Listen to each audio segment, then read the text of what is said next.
I mean, realistically, when are these people not mad? Hi, my name is Sydney. Welcome back to hell. Merry Christmas to all of you, firstly, and I hope you go into this Christmas period, these Christmas days, making good choices and good decisions. Okay, Simon? Make some good choices. I really don't recommend picking fights with your relatives over, like, politics, but, you know, instead you can choose to be joyful and harmonious, and if you decide not to be, I will come to your house and haunt you like a Christmas goblin of sorts. To the rest of you who don't celebrate Christmas, a happy end of December to you. Happy this week. I hope it's great.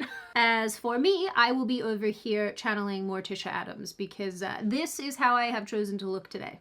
There's nothing you can do about it. Also, children, if you want to make my Christmas extra special, go and check out my tea company, which is linked in the description box. If you haven't already, I have many yummy flavors, and just an FYI, the winter flavors that I have that you guys seem to really enjoy, they are getting quite low, and these are seasonal, so they are only around for a limited time and won't be back until next year. So I'm very low on my peppermint white chocolate, so if you like that one, be sure to grab a box. Now, it has not escaped my attention that apparently everybody is burned out on political talking at the moment, and for some reason that means that you all want to be entertained with people and their drama. And so today's video is no exception. I'm just trying to give you what you want, Simon, okay? Don't look a gift horse in the mouth. As most of you know, because it's been basically everywhere in the news, the topic of immigration is very hot right now. Boiling hot, so hot it'll melt your face off. And so as a result of this, lately we've had a very big streamer talking about this topic and as a result getting screamed at by progressives. I know. Water is wet. But the reason I find this reasonably interesting is because this person didn't say anything that was particularly extreme or crazy. In fact, the statements being made that people were reacting to are not only milquetoast, but I also just think generally common sense. So in a recent live stream, creator Asmongold said that people who don't make an effort to speak English should leave the United States. No, it's not. It's not. It's weird. The Declaration of Independence is written in English. The State of the Union every year is spoken in English. Every law is in English. Every stop sign is English. Everything everywhere is English. It's an English country. It's an English-speaking country. If you don't speak English, you need to go. I don't know why, but I really just didn't have a fun time at all trying to find the actual full long, you know, live streams that these videos have come from. And I don't know, maybe it's because I have Christmas brain, but Lord knows I'm struggling. I just want to have a really long nap. Also, for those of you who don't know, Asmongold, whose name is Zach, and I'll probably just call him his actual name for this video, given I sometimes feel a bit weird using people's screen names. Anyway, Zach has a massive audience across all platforms, including here on YouTube, and like many people in the modern media space, he actually started off in the gaming world, making World of Warcraft content, and massively gained in popularity with his commentary on all sorts of issues. Sometime around 2022, he became more outward in expressing his political opinions, and by 2024 he had shifted very much into culture war topics, was very critical of Biden and Harris, and has been critical of immigration. It's also worth noting that a lot of Zach's delivery is just very blunt. There's, you know, it's like a no holds barred type situation, and that's probably in part what leads to a lot of the criticism that gets thrown his way. You know, in addition to people hating the, like, content of what he's saying as well. For example, Zach copped a ban from the platform Twitch after he made comments about Palestinians, saying they had an inferior culture that is antithetical to Western values. He later qualified this position, saying, "Of course no one deserves to have their life destroyed, even if they do things or have views I find regressive." In early 2025, people got really mad at Zach again because he said he wanted to go to the border and watch deportations dressed as Ash Ketchum from Pokemon. It definitely took me a second to understand this. But this is a gotta catch 'em all reference, isn't it? That's what this is, isn't it? Full disclosure, as some of you know, I don't really watch live streams. I have a really hard time paying attention for that long, but I do watch, you know, like The Lore Lodge and Darkness Prevails, and I've been listening to a lot of Let's Read recently, which is probably why I'm having weird dreams about Wendigos. So obviously I haven't seen everything that he's had to say ever, but I do see a lot of his clips on Twitter a lot of the time from people, you know, clipping them and sharing them. And once again, I think that a lot of his delivery just kind of comes without any preamble, no caveats, just straight to what he thinks. And I think it's funny because a lot of what comes across my feed is stuff that I do inherently at its core agree with, but once again, I do see why this delivery rubs people the wrong way. And not that I want to get into this because it's so obviously not the point of this video, but I do think that this kind of delivery style speaks a little bit to the fact, not even a little bit, a lot to the fact, that people are done trying to be nice all the time. I think they're done trying to soft foot around issues and are now instead just going for the jugular on most issues. And I actually think we're going to see a lot more of this as the whole, you know, let's protect other people's feelings thing and, oh, let's not offend anybody just falls away and dies. Zach has also reacted to a couple of my videos on his channel and sent a bunch of viewers my way, which is incredibly cool. And he's also been super charitable to me too when he's watched my content, which I really appreciate. So I want to be charitable in return because I think that's fair, especially given that, like I said, you know, with this specific topic, with his comments here, I do agree with him. And you know, I want to make note of the fact that I know he's a polarizing figure and that some of you watching are probably like, he's not my favorite person, Sid, and that's okay. You don't have to like everybody. So with that said, let's focus on these recent immigration comments. That's why we're here. But we are also here to do one other thing, and now that we are snug as a bug in a rug on the Hell Gondola, we're going to hear from today's sponsor, Fume, because stopping your bad habit is very importante. Hey you, it's almost the new year. And you know what we do in the new year? We break bad habits. I will be giving up sugar, and you will be giving up smoking. Or vaping, because we are not bringing that energy into 2026. And right now you might be thinking, but Sydney, breaking up with my cancer sticks is so hard. And ordinarily it would be. But now you have Fume. This nifty flavored air device will not slowly turn your lungs into a war zone because it uses flavored air. Your Fume has no heating components, no toxic chemicals, no batteries. It instead uses these yummy little flavored cores which you just pop into your Fume and go. It couldn't be more simple. Now you might be thinking, but Sydney, I can't kick my bad habit. But yes, Simon, yes you can. I believe in you and Fume believes in you. They believe in you so much, actually, that they exist in the first place. Your days of mouth lines, being a stink bug, and having to go outside in the cold are over. And Fume's ever-expanding line of both flavors and products is going to keep you going for a long, long time. So don't lose hope. So if you are ready to new year, new me, now is the time to do it with Fume. So click the link in the description, scan the QR code on screen, or go to tryfume.com/Sydney. And make sure that you use code Sydney to get your free Fume topper when you order a journey pack. I'm pointing to the information. You go to the website, go do it now.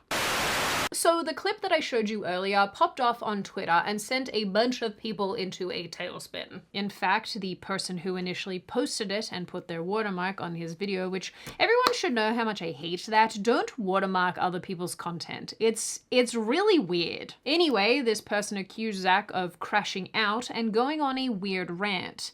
During the same live stream, Zach said that there are cultural factors that make some cultures easier to integrate into US society than others.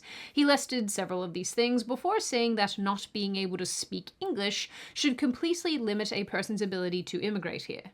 Let's be real. There are massive cultural barriers that make some cultures easier to integrate into others. Obviously, right? There's religion, morality, like just different cultural norms, the way they treat women, the way they treat gay people, how they think about like, I don't know, stealing, and like a handful of other things. Like this is a fact, like their language, right? Like I would absolutely, like in my opinion, like if somebody is not an English speaker, the chances of them emigrating, in my opinion, should go from like, you know, I'd say like whatever the percentage is down to like 0, okay? Like we don't need to be bringing people into the country that can't even speak English. Like, what are we talking about, right? And this is something that I just agree with. I think this is correct. The only thing that I would caveat here, and I don't know in the grand scheme of this live stream, I don't know if Zach did caveat this himself or if he thinks this himself, but I think that when you move to a new country, it's not so much that the expectation is that you are fluent right out of the gate, because really one of the best ways to learn a language is to be completely immersed in it. And, you know, people often say that if you want to learn, go live in the country where that language is spoken. So I think that's probably the only area where I would say having a working knowledge of a language is really useful, but I don't necessarily expect people to be fluent. I think that learning as you go, having the intention of learning, is really important. I just don't know why this is a controversial position. I think perhaps the reason why people don't like to hear this is because of, I guess, this more liberal take that you can take any person, you know, in any culture and mash all these things together and have people successfully coexist without putting any meaningful effort into the things that actually foster social cohesion. And I would argue that language is one of the most important factors in that. And like I said, I don't know why this is controversial. I don't know why this element is being disputed. Obviously, the immigration topic is big and multifaceted, and there's lots of components to it and lots of negative components to it, but I would argue that it's, I guess, reasonably logical and normal to have people speaking the same language in the place that everybody lives.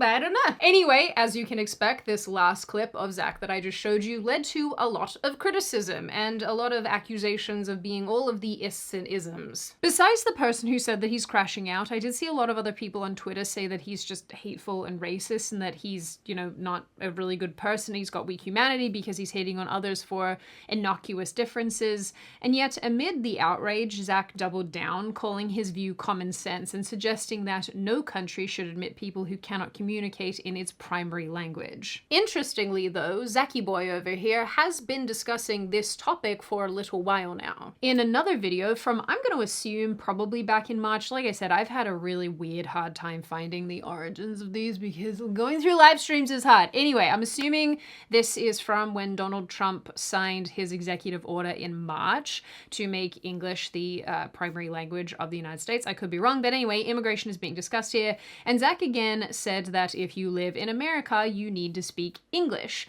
explaining that other countries expect immigrants to speak their languages. Why should we be any different? Listen, if you're living in America, you need to speak English, okay? Like, it's pretty simple. Like, if you're going and trying to come up, well, what about in this one situation? Yeah, what a great idea. Let's create a part of the country that is totally disharmonic and distorted from everything else. That's what a brilliant idea. That let's add an area into the country that you know, really is people are speaking a different language. No, it's ridiculous. Who moves to China and doesn't speak Chinese or Cantonese, right? I mean, like, what are we talking about? You move to Japan, you don't speak Japanese. You move to you know, the Middle East, you don't speak Arabic or Farsi. I feel like you've got a bit of a Mandarin. It's Mandarin. That's the other one I was thinking, like Mandarin or Cantonese. And yeah, like, what are we talking about here?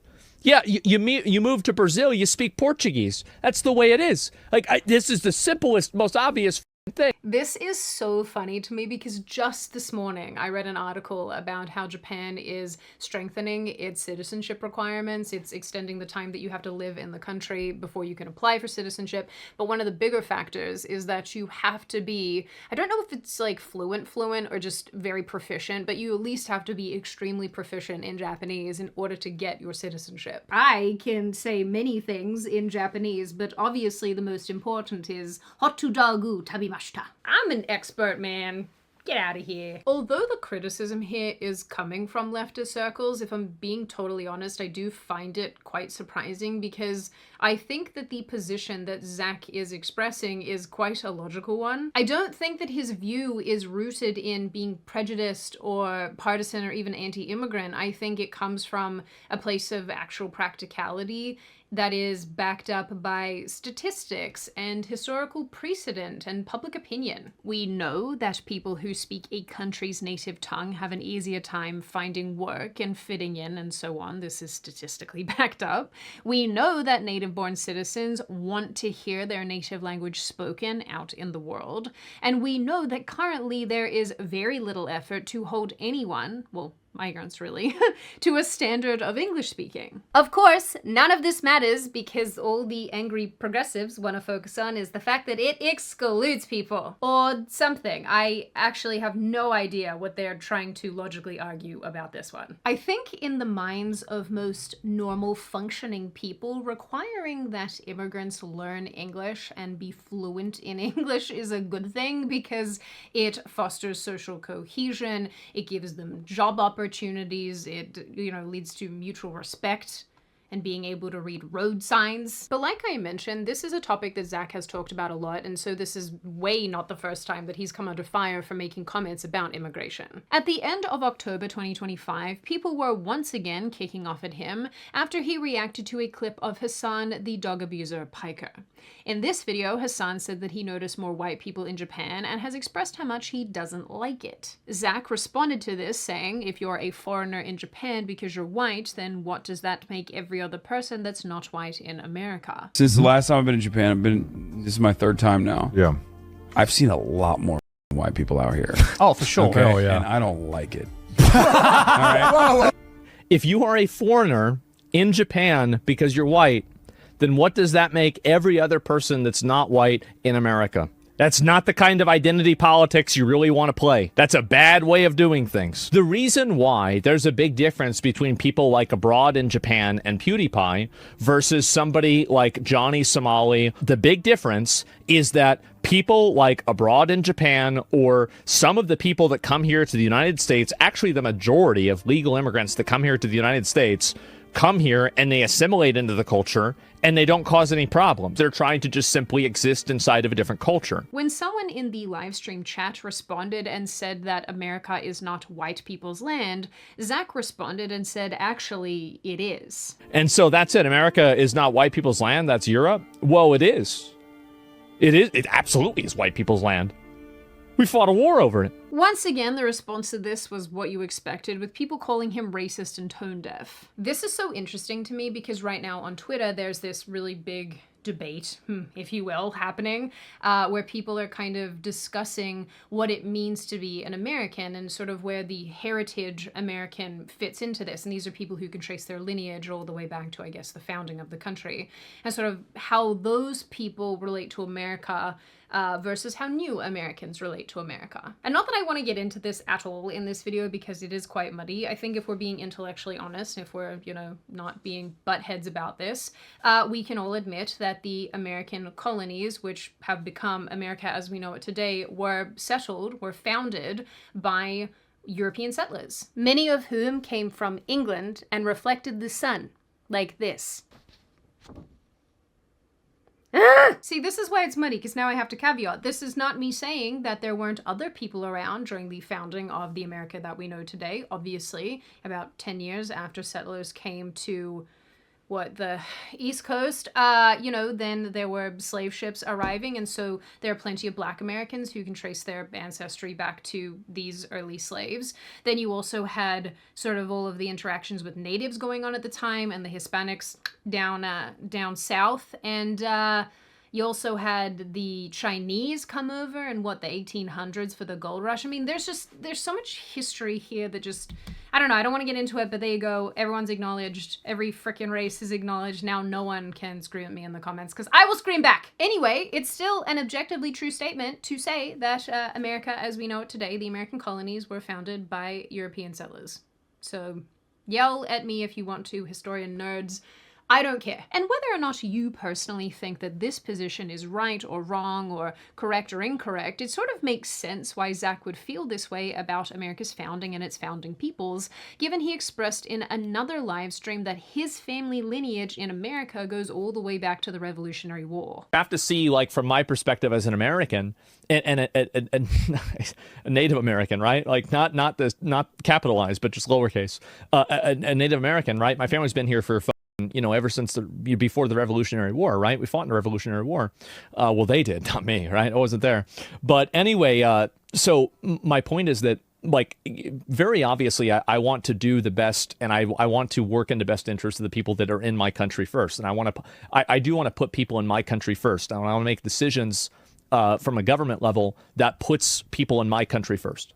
It's that simple. Even this, which I think is a very fair statement, wanting to put first one's own countrymen, wanting to prioritize the interests of Americans, resulted in him being attacked from all angles. And all of this has fed into this idea that he's just some far-right Nazi zealot. If you go on Reddit, why you would do that, I don't know, you'll see that people are saying that he engages in hate bait, that he does so in order to appeal to this far-right anti-immigrant audience that he's cultivated. But really, I think that, a lot of people these days hold these viewpoints, and I know that they're probably considered rather extreme, but I do think that a lot of this is becoming normalized as multiculturalism comes under fire more and more and more. This probably will shock none of you, but I don't agree with Zach on everything that he has to say and everything that he thinks and some of the things that I've seen floating around on the internet. I don't agree. And you know what? That's okay, because that's normal. But I do very much agree with him when it comes to language around this immigration debate. I personally believe that language is one of the most important things that we have as a collective. It's how we communicate. It's such a big indicator of assimilation, and people love to talk about America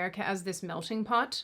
Okay, well, then melt. Prior to Trump's executive order in March making English the official language of this country, people loved to make the argument here that because America does not have an official language, then it is okay that people don't bother to learn English, which I have always thought is an insane position, but whatever. But English is clearly the language of America. Zach pointed this out himself. This is the language of the founding documents, the language that law and business and commerce are conducted in. It is the common tongue that we speak amongst ourselves in everyday life to be understood and to communicate. English is the language of this country. Does this mean that you cannot be bilingual? No, that is insane. Lots of people speak different languages with their friends or with their parents or with their grandma.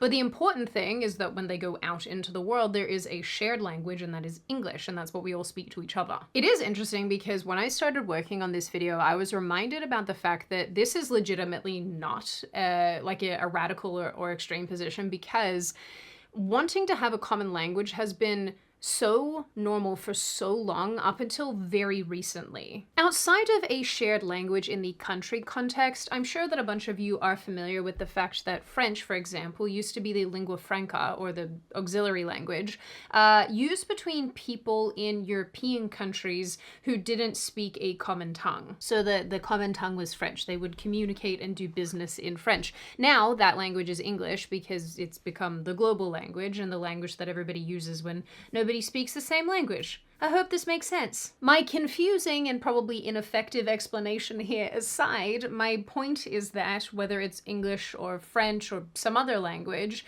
there is a need for a shared common language, there's a shared common tongue for people to communicate, and this transcends individual countries. Back in early 2025, the New York Times ran a piece that basically suggested that Trump's executive order about the English language being the primary language of the United States is somehow unfair or racist.